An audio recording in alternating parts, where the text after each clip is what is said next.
見我喺度咁努力喺度搞緊啲咩呢？我係阿玲啊，其實呢，我就搞緊一個大 project，就係諗住接管呢個吹水電腦研究所嘅。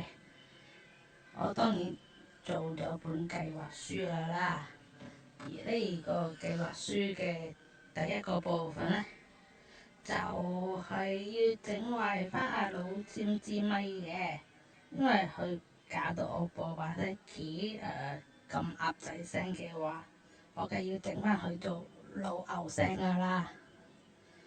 而第二個部分呢，就係要將個 logo 變成我個可愛樣啊！我咁可愛，梗係要做翻自己個 logo 噶啦。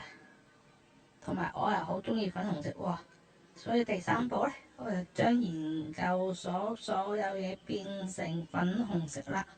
第四部分，以後唔再做任何嘅研究，只係做呢個直播打機。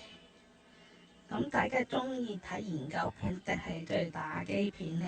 都可以同我講一講嘅。不過都係要大家開開心心啊！咁唔阻大家住啦，我繼續去搞下腦尖間研究所啊！